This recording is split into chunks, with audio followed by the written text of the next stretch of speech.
ما شممت الورد إلا زادني شوقا إليك وإذا ما غصن خلته يحل عليك خلته يحل عليك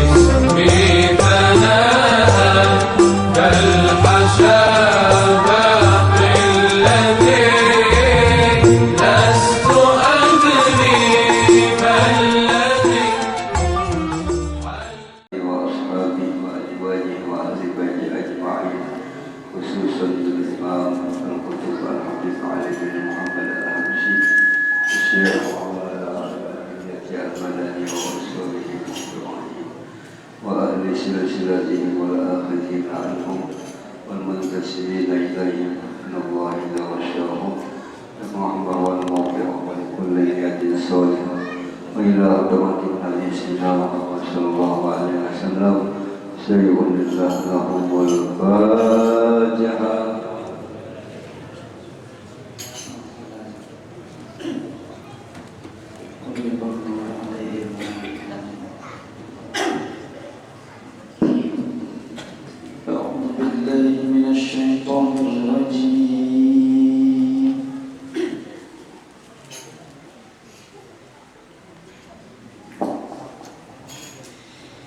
بسم الله الرحمن الرحيم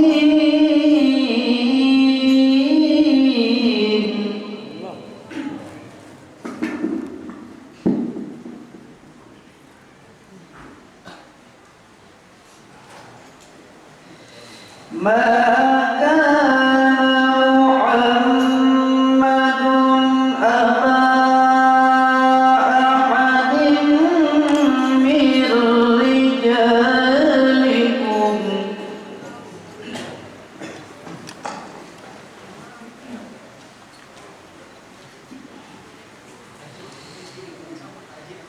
ولكن رسول الله وخاتم النبيين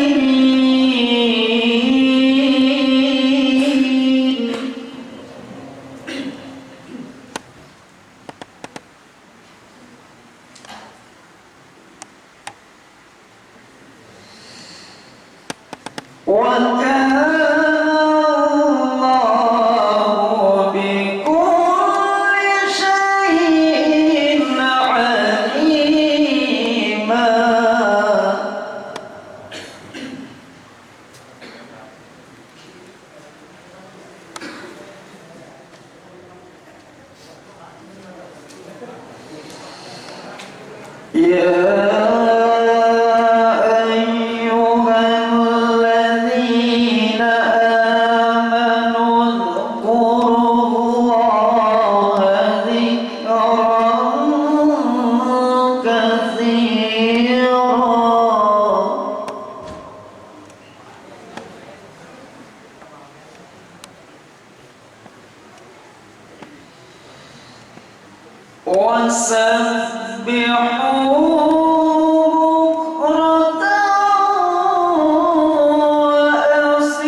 وأصيلا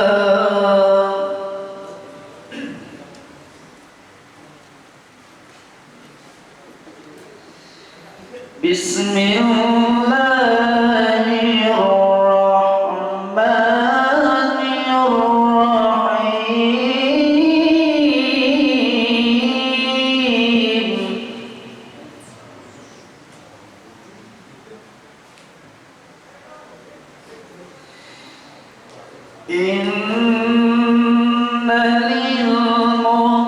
للمتقين مفازا حدائق وأعنابا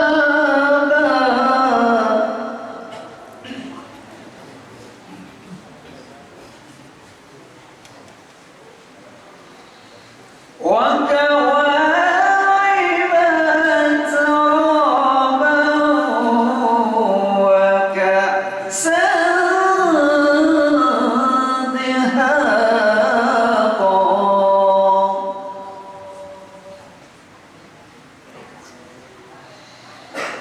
لا يسمعون فيها لغوا ولا كذابا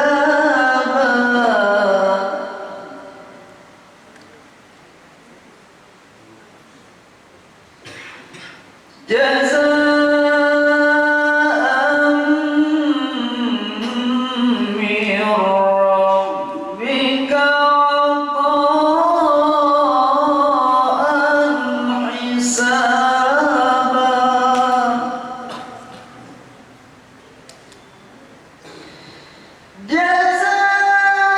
جزاء من ربك عطاء حسابا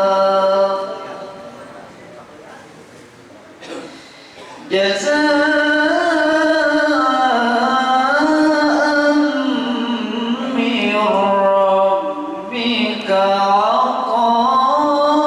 عطاء حسابا صدق الله العظيم أستغفر الله العظيم لي ولوالدي ولأصحاب الحقوق الواجبة عليها ولجميع المسلمين والمسلمات والمؤمنين والمؤمنات الأحياء منهم والأموات أستغفر الله العظيم لي ولوالدي ولأصحاب الحقوق الواجبة عليها ولجميع المسلمين والمسلمات والمؤمنين والمؤمنات الأحياء منهم والأموات أستغفر الله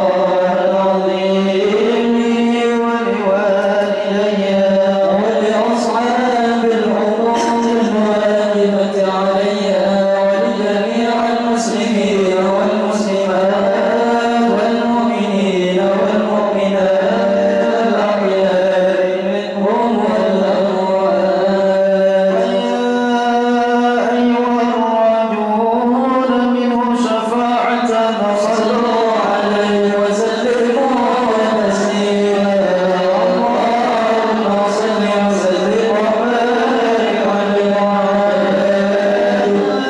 من يقوم وصاله يقظة ومناما صلوا عليه وسلموا تسليما اللهم صل وسلم وبارك عليه ربي صل على محمد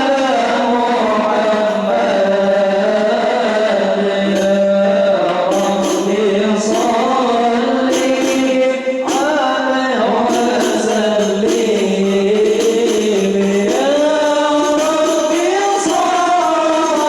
يا ربي صل على محمد ربي صل عليه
لقد جاءكم رسول من أنفسكم عزيز عليه ما عنتم حريص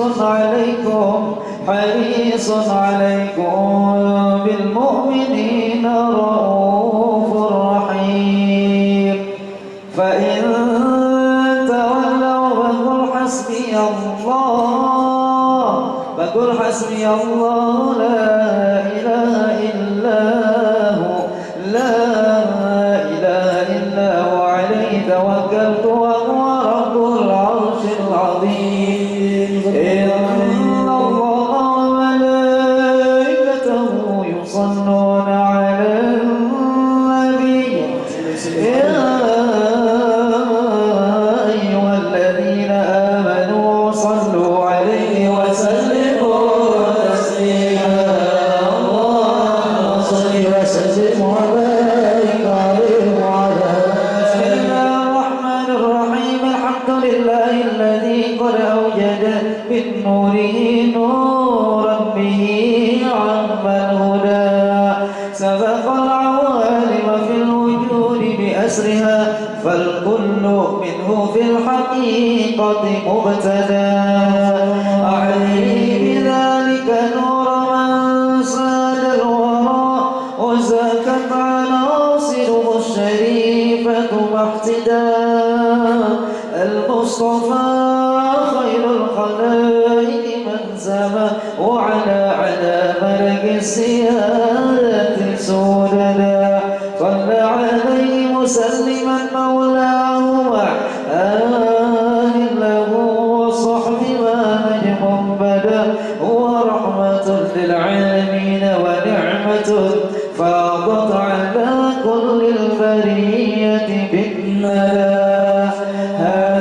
وأرجو الله من إفضاله عونا على نظمي لمولد أحمد كي تنعش الأرواح عند سماعه وتخلد الأسماع بالرب بنا يا رب أجل الصلاة وبالعبوات عليه السلام ذلك سرمدا اللهم صل وسلم وبارك عليه وعلى آله هو النبي محمد ابن ذبيحهم من كان عبد الله كافا سيدا وبعبد مطلب أبوه لقد دعي وهو ابن هاشم الجواد المقتدى عن ابن عبد منافهم من ينتمي لقصين بن كلابهم مجل الصدى وهو ابن مرة نجل كعبهم الذي للؤيهم نسب ابن غالب العدا ذاك ابن فهر من أخوه مالك قد كان حصنا للأنام ومعضدا السيد بن النضر مفرد عصره من بالنضارة والجمال تفردا هذا هو ابن كنانة بن خزيمة من بالفخار سما وفاق الفرقدا وابن مدركة بن إلياس الذي في صلبه سمع النبي موحدا يعزى إلى مضر وابن نزارهم أعني به ابن معدهم من أرشدا وهو ابن عدنان الإمام المنتقى من للذبيح له انتساب أكدا هذا هو النسب الذي اتفقوا عليه ومن يخوض من بعد خالف واعتدى وإليه قد كان المشفع ينتهي ويكذب النساب مهما عددا وهو الذي فرض علينا حفظه وكذاك كل مكلف قد وحدا أكرم به نسبا بعقد نظامه وحلى مفاخر الرجل تقلدا يا رب بالصلاة والسلام عليه السلام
النبي الأجودا وبطيبة قد كان ذلك مذات أخوله من أرض شام مسعدا وأقام فيها عندهم متوجعا شهرا سقيما صابرا متجلدا وضرعوا قد أشرقت أنواعه من زاره نال المنى والمقصدا ولدى تمام الحل 9 أشهر حانت ولادة من أتانا مرشدا وتأرجت أرجاء هذا الكون من نفعته وبدا القبور مجددا وتنفست أنوار صبح طلوعه حتى غدا ليل الضلال مبددا ولأمي وفق الفجاءت مريم وكذاك آسية التي منحت هدى وأتاها من الفردوس حور معهما ليكون تأليفا لها وتوددا فهناك قد جاء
Bismillahirrahmanirrahim.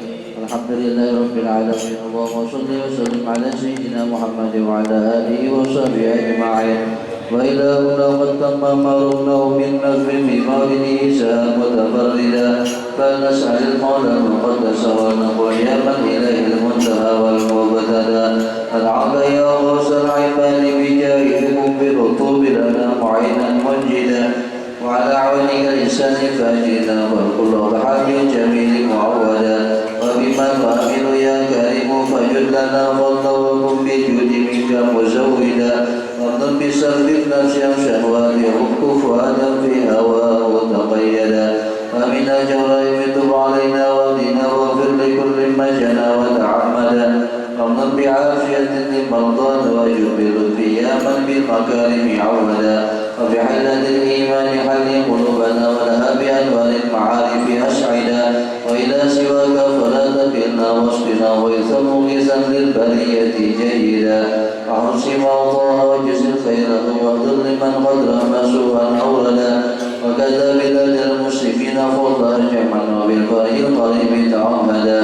وانظر إلى سلطاننا بعناية وانشر به الشر الحقيب ومهدا ولديننا ثبت وقوه يقيننا كيما يقينا ما نحاذره غدا نفوز من خير الورى بشفاعة ونعوز في جنة عدن موعدا ولعبدك الأسف الفقير محمد المنشئ في دار الكرامة خلدا وأدم له ساجوار بطيبة وارزق سرا سواك مجردا ولوالديه اغفر لنا ذرية وابنهم الستر جميلا مؤبدا وشيوخه وعبة وللقارئين وللسامعين اشري إليه ممجدا لمجري هذا الخير واشكر سعيه واجعله في معد القبول ممهدا وجب دعانا إذ وعدت وهب لنا حسن الختام فهشا تخلف موعدا وصلاة مولانا وتسليم على أزكى شافع البرية قد هدى والآل والأصحاب ما هب الصبا فمالت البصر طيبا أبلدا بفضل سبحان ربك رب العزة عما يصفون وسلام على المرسلين والحمد لله رب العالمين. صل على سيدنا محمد. السلام عليكم ورحمة الله وبركاته.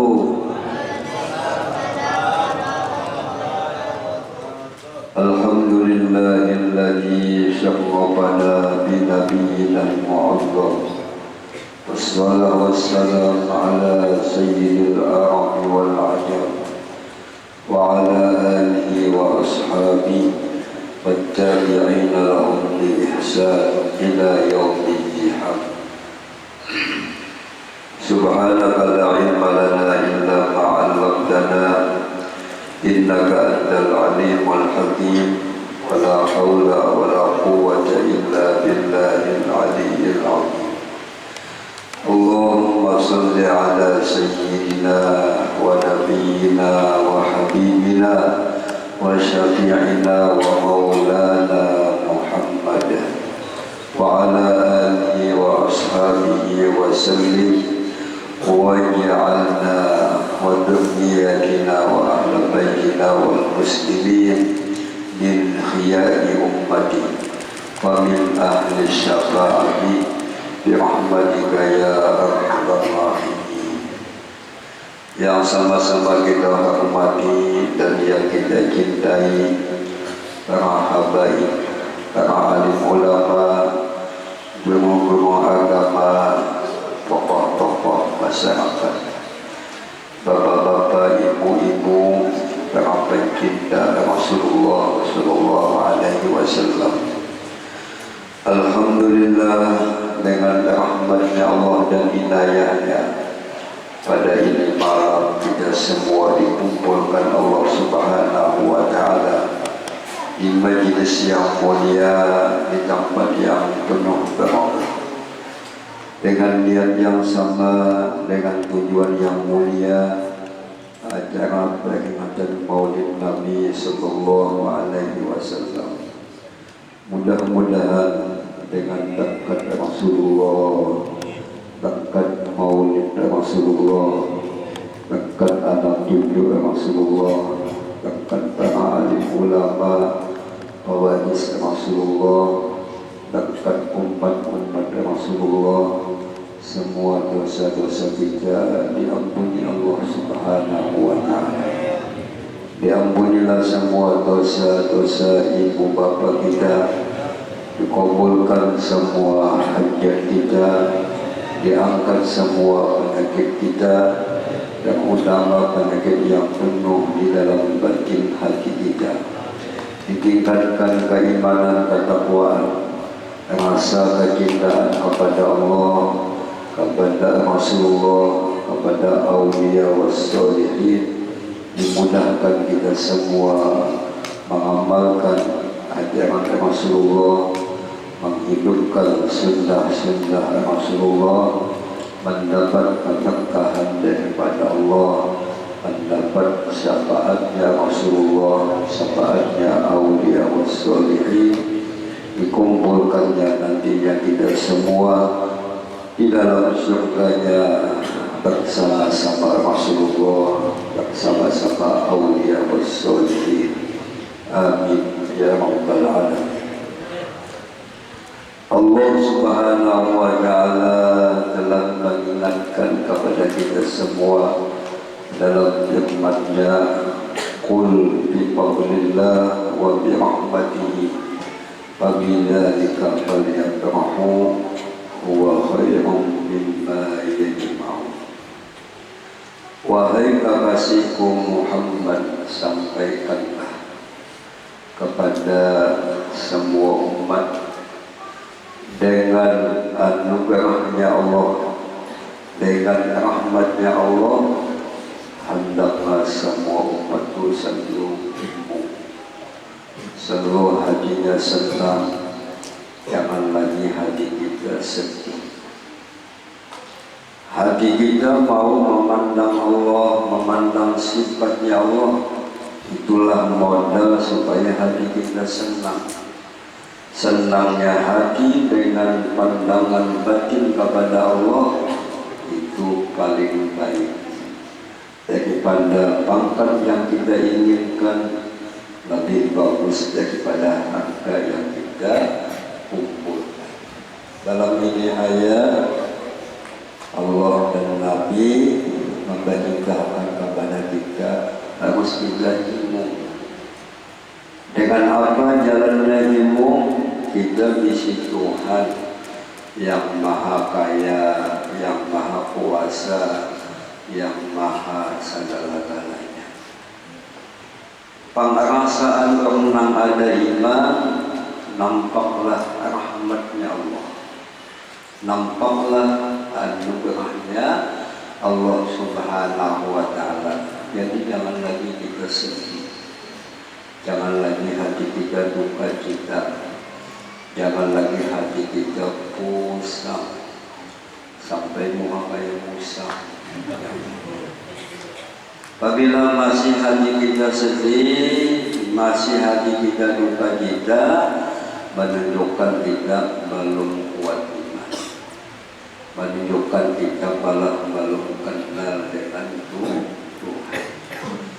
Pantas Rasulullah itu berdakwah. Yang utama yang didakwahkan Nabi tauhid, tentang akidah, tentang pengenalan kepada Allah. Kita dulu kenal lawan makhluk, lalu kada kenal lawan Tuhan. Akibat kuat kenal dengan makhluk, lemah kuat kenal dengan Tuhan, lalu banyak sedih, banyak hati kita pusing. Sebab kita lagi kecil, bisi abah, bisi mama, pada diberikan makrifat. Hanya kebiasaan abah mama kita mendidik lagi harus suka tupat, rapat, habis lupa lawan Tuhan. Ulama-ulama kita dahulu punya abah, punya mama, mendidik dengan didikan makrifat kepada Allah, sambil ma'ayun anak, sambil membaca sifat Allah. sambil berkasidah, isi kasidahnya pujian kepada Rasulullah. Namun juga ini karena mayun anak menyanyi, apa nyanyiannya? Nyanyian India, apa bunyinya? Kocek-kocek takdir. Habis anak ahli penyanyi salah di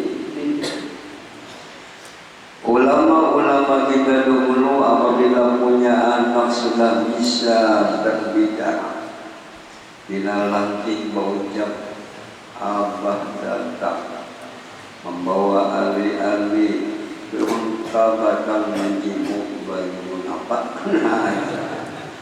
lantik dilatih anak tu berzikir membaca la ilaha illallah, dilatih anak tu membaca salawat.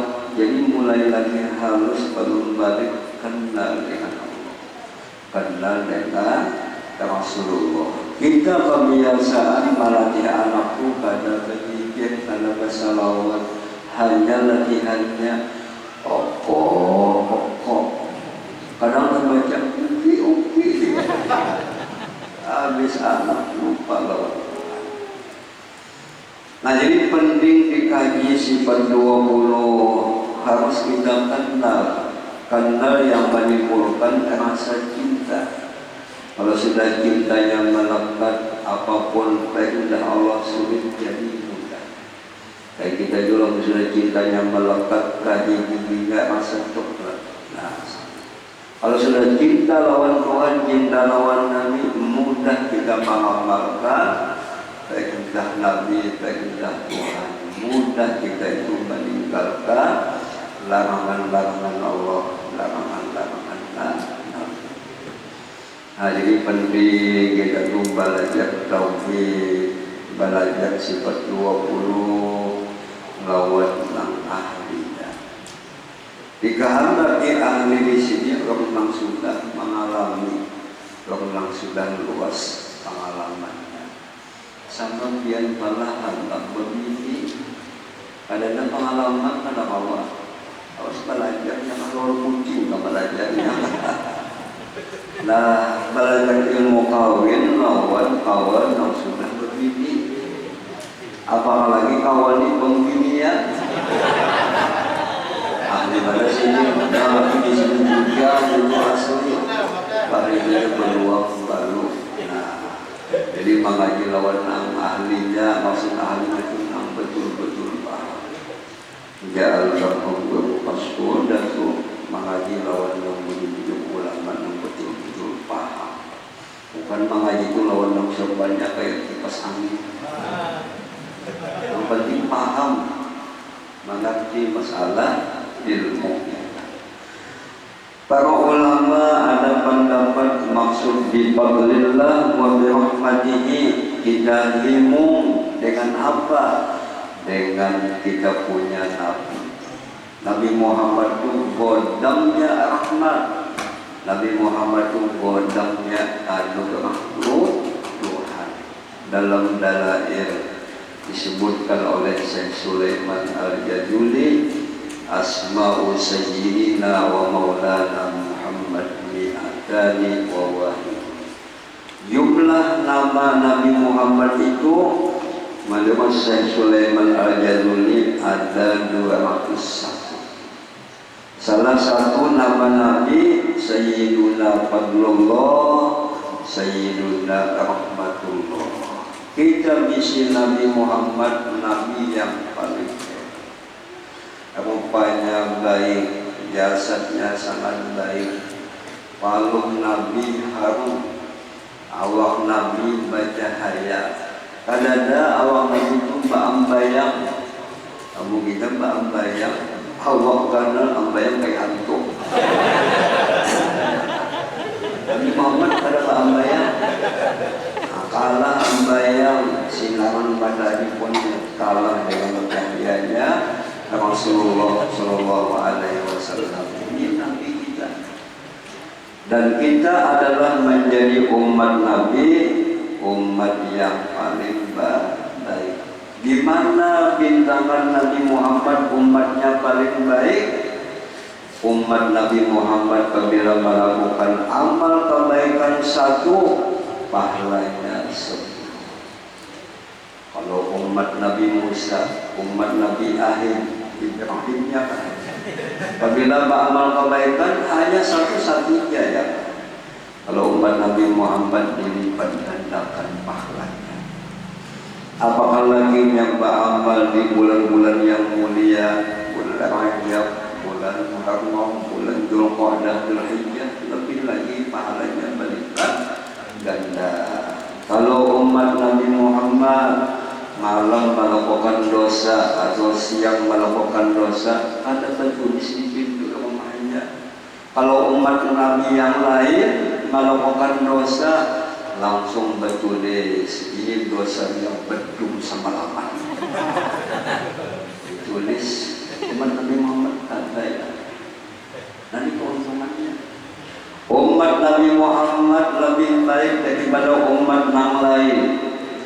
Kalau umat Nabi Allah Isa boleh berpilih hanya seekor. Bila 2 kalau boleh, 3 kalau boleh. Kalau umat Nabi Musa boleh kawin sepuas-puasnya. Aku dia anak bini sendiri, silahkan. Boleh ya kan? Entah 50 aja, kalau tahan pinggang ya kan? Tapi umat Nabi Muhammad bagus lagi. Boleh pilih seekor, mau nama ilap-ilap tambahin 2 ekor, anak-anak 2 tambahin.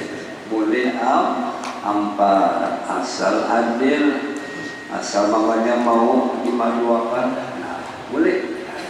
Nah ini hebatnya umat Nabi Muhammad. Kita bangga jadi umat Nabi Muhammad. Penting lagi kita membanggakan Nabi Muhammad. Kalau umat dahulu kadang najis di tangan, kadang cukup dibasuh, harus ditata. Lamun kadang najis di telinga, nah kalau dibasuh ditata kuku ang telinga. Lamun umat Nabi Muhammad cukup dibasuh lawan banyu, asal banyunya nang suci, banyu dikarat. Kalau umat Nabi dahulu melakukan dosa, jangan bilang mau tak hati ya kan. Siapa kan nang dirayunya akhir baru wajib tajam. Taubatnya kayak apa? Tangannya tidak. Kalau umat Nabi Muhammad cukup menyesali, cukup kada mengulangi, sudah diampuni Tuhan. Nanti hebatnya umat Nabi Muhammad. Nabi Muhammad itu apa diutus ke alam dunia sebagai teladan, sebagai contoh. Kita hendak makan supaya sehat, diujilah karena Nabi makan. Kayak saja Nabi itu makannya, Nabi Muhammad itu makannya apabila waktu lapar. Pagi baru lapar, baru makan sini. Apabila makan baru kanyang, hampir Nabi. Kalau kita masih kanyang makan, dipulih makan. Kalau kita ini sedikit-sedikit makan, sedikit-sedikit minum, sedikit-sedikit mau. Cucuk kita ini apabila kena penyakit ngalir datang banyak. Akibat makannya terbawa nafsu, minumnya terbawa nafsu, lalu jadi banyak penyakit. Nabi-nabi, wali-wali itu makannya supaya buat ibadah. Kata Imam Ghazali, kalau kita makan minum niat untuk supaya buat ibadah, jangan banyak di sini. Lamun banyak makan bisa niatnya itu ya. Jadi Nabi makan baca Bismillah, habis makan baca Alhamdulillah. Kamu kita beristilah pada Bismillah. Kalau banyak awal dalam baca Bismillah supaya tajam makan. Jauh kita pada mengikut Nabi. Nabi Muhammad itu sifatnya menyampaikan. Apa di antara yang disampaikan Nabi setelah hidup ada kematian. Setelah dunia ada akhirat. Kita ini semuanya kiamat calon mati. Kalau calon bakal banyak begitu, banyak nang hebat. Lagi calon bupati, anak nang lebih banyak diri pada kita. Kita kiamat calon mati. Nah kita takut usia matinya jelek. Kita berdoa matinya husnul. Maka disampaikan lagi di akhir zaman ini banyak umat putunya Nabi matinya mendadak. Adi mendadak pada siang. Kita Bapak Islam, Bapak Bian Umar, jantung pian sehat, gula darah pian sehat. Apabila kita ini dipanahkan ahli kesehatan sehat, aku begini pulang. Kadang-kadang bila sehat itu hendaklah amal, hendaklah sedekah. Kadang-kadang waktu sehatnya itu hendak membaguskan hati. Ini sifat kita. Lupa lawan Tuhan, selalu cinta dengan dunia. Nanti namanya kadang baik. Mudahan sisa hidup kita, sisa usia kita mudah lebih baik. Mati pasti, tapi matinya manusia kalau sama lawan mati kambing. Kalau kambing mati selesai. Kalau manusia mati akan dihadapkan kepada Allah, akan tanggung jawab masing-masing di hadapan Allah. Mudah-mudahan kita dapat syafaat. Kita beramal beribadah, membayarnya, beramal kebaikan sedikit, padahal lain nanti diharapkan hanya syafaatnya Rasulullah Shallallahu Alaihi Wasallam. Apa tujuan kita mengadakan peringatan Maulid? Harus ditanamkan niat yang baik. Namun tanpa ada niat yang baik, kita ujung-ujungnya kada ada pahala. Nah, jadi niatakan kita mengadakan peringatan Maulid, kita menampakkan rasa cinta. Jika pada Nabi mendidik kita pada tahu di Tuhan, jika pada Nabi menyampaikan pada tahu kita cara beribadah. Nah, jadi kita mengadakan perayaan Maulid, menampakkan rasa hibur, rasa terima kasih di sisi Nabi, pembawa rahmat, pembawa nikmat. Dan kita mengadakan perayaan Maulid ingin dapat syafaatnya Rasulullah. Mudah-mudahan kita semacam itu ya. Dengan apa yang kita yang baik, kita akan dapat hasil yang baik. Sehingga dikatakan ulama, niat yang baik itu bagaikan paung yang baik. Biar bahwa penting menang bagus paungnya. Apabila bagus paungnya, insya Allah hasilnya memuaskan. Dan kita semangat mengadakan perayaan Maulid. Perlu lagi kita semangat mengamalkan sunnah-sunnah Nabi. Ujar Nabi, man ahya sunnati faqad ahabbani, wa man ahabbani kana ma'i fil jannah. Siapa yang menghidupkan sunnahmu, sungguh cintanya betul lawan aku. Apabila betul cintanya lawan Nabi, ia kena bersama Nabi di dalam surga. Sunnah Nabi banyak. Salah satu sunnah Nabi yang penting kita jaga, penting kita perbaiki adalah sembahyang. Kayak apapun kita bulan sibuknya, selama akal kita sehat, tidak boleh sembahyang itu ditinggalkan. Kayak apapun dia tinggi maknanya pengandalan batin kepada Allah, pengandalan batin dengan Rasulullah, tetap sembahyang tidak boleh ditinggalkan. Uji Imam Ghazali, kalau ada nangkapan nafas, kalau sudah tinggi maknanya kepada Nabi, lalu boleh ada sembahyang. Nah itu sihir ilmunya sesat. Nah membawa ilmu nang itu bunuh dia, itu merusak akidah. melembahkan lawan sehat. Nah jadi sembahyang kita berumah tangga saling ingat mengatakan manusia ini lupa. Nah lamun ini palah biarlah mengatakan oh umatnya sembahyang. Kalau mau yuk ini sembahyang palah dipasih kawan duit nang hambang gitu. Bah ini balik duit nang hambang ada sembahyang. Selain sembahyangnya mau duit dia dulu. Nampak mau sembahyang.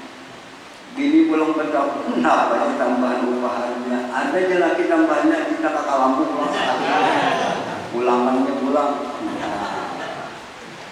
Kayak jua pak mulak lamun laki pian karena mau sembahyang, ayo beri sama.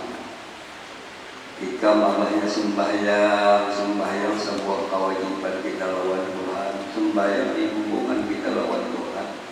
Jika abahnya mau sembahyang mama upah. Hanya lagi apa upahannya sampai akan buat ada. Nah, baiknya mau. Lagi kita wujudkan, kita adakan di rumah tangga ini saling tolong menolong, saling ingat mengatakan. Mudah-mudahan rumah tangga kita ini beruntung.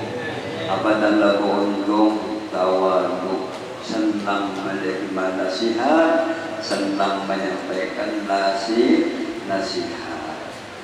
Termasuk sunnah Nabi itu kita tuh menjaga lawan ahli rumah tangga kita.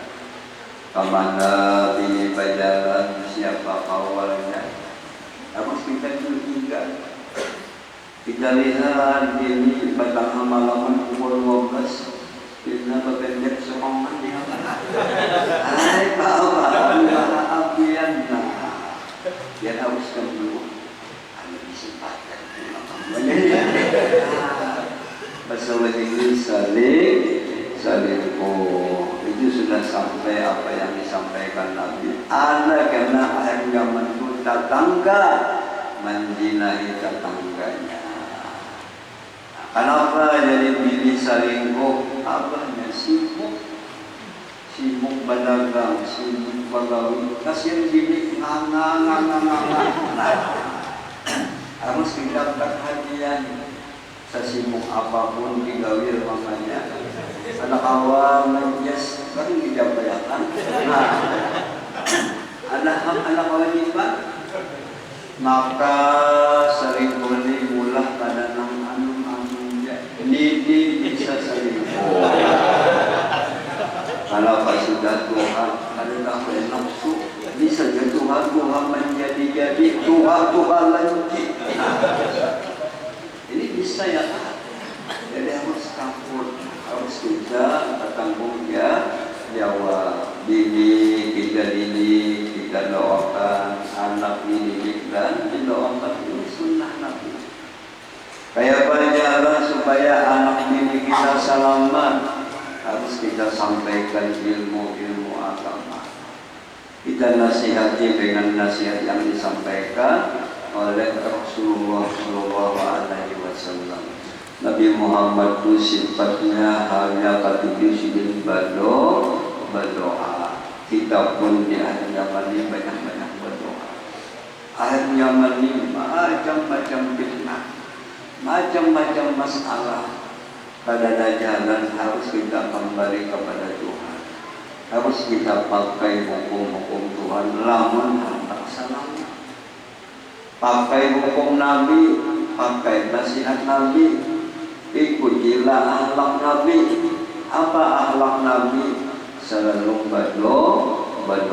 Salah satu doa yang sering kali dibaca Nabi, Rabbana atina fid dunya hasanah wa fil akhirati hasanah wa qina adzabannar. Ini doanya pendek tapi isinya panjang. Apabila kita bagus berdoa supaya lantas kabul waktu berkumpul nang kaidina berdoa bagus. Dalam sembahyang bagus berdoa, habis sembahyang berdoa, tengah malam bagus berdoa. Apalagi kita dalam Tuhan ini di atas pada 50 malam itu banyak kebangun. Kalau bagi kita bangun batuk sini. Lihat di jalan doa-doa apabila malam dah bangun di jam pukul 2, pukul 3, ambil kesempatan bawa berdoa. Allah bertawak ya hal min sa'il, adakah hamba yang minta? Ayo sampai dapat minta, aku kasih ya Tuhan. Hal min sa'il, adakah nambah taubat? Aku siap mengampuni dosanya. Hal minda yang adakah yang berdoa, aku siap mau pulang. Di malam ada malam Jumat ya, malam Senin, malam Selasa, tiap malam Allah bertajalli, Allah bertawak ya. Mudah-mudahan kita ingat jalan bila kalau malam pada sembahyang tidak berdoa. Kada bisa coba doa, mengangkat tangannya. Amin, amin, amin. Nah kita mendoakan wali-wali waktu itu banyak berdoa. Ujar Syekh Samad Al-Madani apabila pukul 2, pukul 3 kita bangun, asal bangunnya sudah dapat kelebihan yang mulai apalagi sambil berdoa, apalagi sambil sembahyang lebih lagi bagus. Siapa yang penting kita doakan anak cucu kita, ahli rumah tangga kita, bahasa apa aja Tuhan paham. Bahasa Jepang kamu berdoa, bahasa keluar Tuhan paham ya.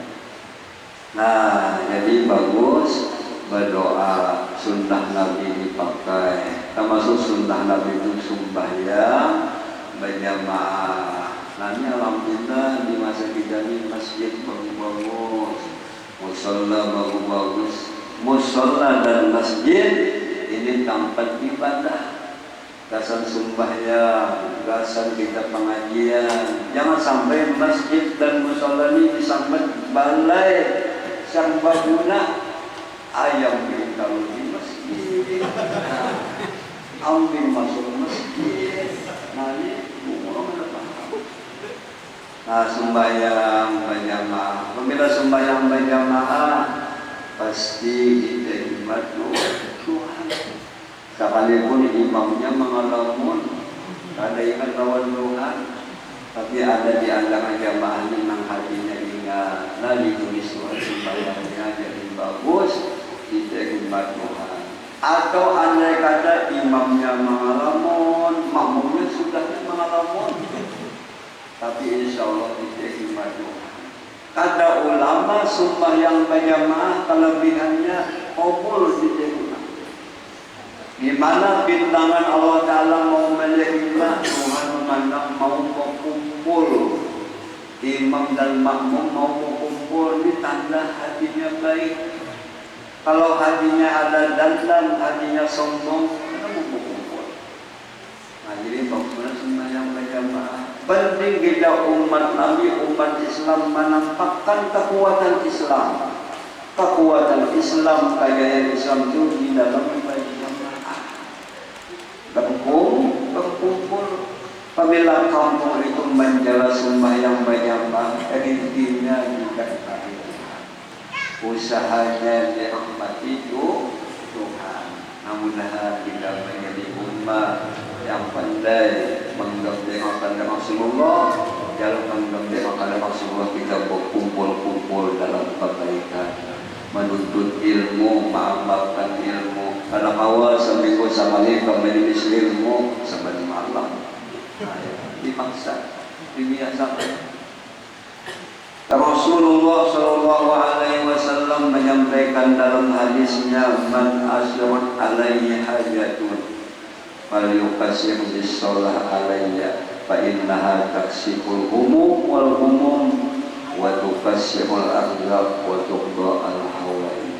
Siapa di antara umatku yang ada hajat, belum hajatnya dikabulkan Tuhan, ingin hajat kita cepat dikabulkan Tuhan, ada mula amalannya. Ujian Nabi banyak-banyak membaca salawat. Apabila mau lidah kita membaca salawat, banyak membaca salawat, insya Allah urusan kita dimudahkan. Hajat kita cepat dikabulkan Tuhan. Tentu hajat-hajat lambujangnya anak begini, anak lelaki, ya kan? Apalagi hajat nanggungan tua pada anak begini, hendak dapat ma'rifat, hendak husnul khotimah. Jalannya supaya mudah dapat husnul khotimah, banyak membaca salawat. Salawatnya nang handap atau nang panjang. Biasa lebih bagi nang panjang, panjang dia panjang. Dalail baca, Ramadan baca, Maulid baca, panjangnya. Handap nang handap sallallahu ala Muhammad sallallahu ala Muhammad.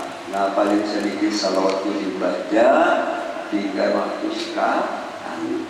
Sekali salawat kita dapat 10 macam kasih sayangnya Allah.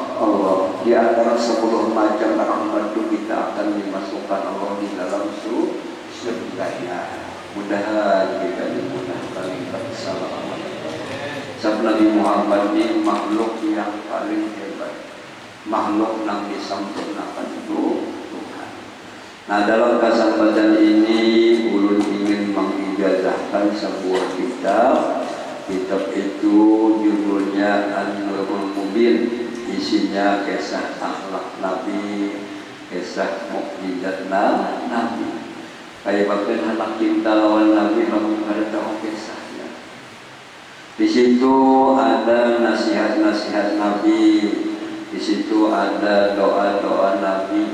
Bahasanya bahasa kita, tulisannya Arab Melayu, ada Latinnya ya. Nah, di situ ada ijazah membaca Maulid Habsyi, Maulid Azam dari Bair dan nanti sifatnya malah bacaan. Apabila bacaan jangan salah baca, salah baca dengan salah makna, salah maksud. Bila nahab membaca Maulid lagunya bagus tapi salah. Soal membaca walau terpaksa salah pembacaan. Salah dalam maknanya. Di situ ada ijazah memandang Rasul. Nabi yang memandang ulun memandang gunung ulun, sini memandang gunung sini sampai kepada sahabat memandang Rasulullah. Ujar Nabi, tuba liman ra'ani wa amana bi wa tuba liman lam yarani wa amana. Beruntung umat pun yang bisa melihat aku dan ini yang beriman. Mudah-mudahan kita bisa mimpi dengan Rasulullah. Atau ya Nabi, beruntung umat yang pada bisa melihat aku, pada sawar melihat aku, tapi ia beriman, percaya lawan Nabi, dipadakan Nabi beruntung. Apabila Nabi mengatakan beruntung, pasti kita beruntung. Nanti ijazahnya sampai kepada Rasulullah. Kita melihat ulama seakan-akan melihat Rasulullah. Karena ulama itu khalifah Nabi yang dekat dengan Rasulullah. Jalan kita supaya jangan jauh lawan Nabi lewat ilmu. Sebab ilmu ini nisbahnya kepada Rasulullah. Nah di situ ada ijazah salawat ummi, salawat al-mundiyat, di situ ada. Nah, jadi sebagai ijazah kepada semua ini jamaah, dia ikuti apa yang belum baca yang supaya juga ada hubungan dengan Rasulullah melalui ilmu yang. Qala Rasulullah sallallahu alaihi wasallam. Qala Rasulullah sallallahu alaihi wasallam. Ar-rahimun yarhamuhum ar-rahman tabaraka wa ta'ala yarhamu man fil ardi yarhamhum man bis sama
ini, dan di dalamnya beberapa macam ijazah yang mana kita dapatkan ijazah kepada ulama hingga sampai hubungannya kepada Rasulullah, kepada semua ini jamaah ulul ijazah. Mudah-mudahan dengan kata Rasulullah, kata Aulia wassolihin, mudah-mudahan kita semua mendapat husnul khatimah. Amin ya rabbal alamin. Inilah yang bisa saya sampaikan. Mudah-mudahan ada manfaatnya. Wabillahi taufiq wal hidayah. Wassalamualaikum warahmatullahi wabarakatuh. ربنا تقبل منا انك انت السميع العليم وتب علينا انك انت التواب الرحيم اللهم زدنا ولا تنقصنا واكرمنا ولا تهنا واعطنا ولا تحرمنا واسرنا ولا تؤسر علينا يا الله لنا بالسعاده والخاتمه بالشهاده يا الله يا سلام كلنا واهل بلدتنا اندونيسيا والمسلمين ارحمنا وعافنا واحفظنا يا الله والمسلمين السلام على المرسلين والحمد لله رب العالمين تقبل الله منكم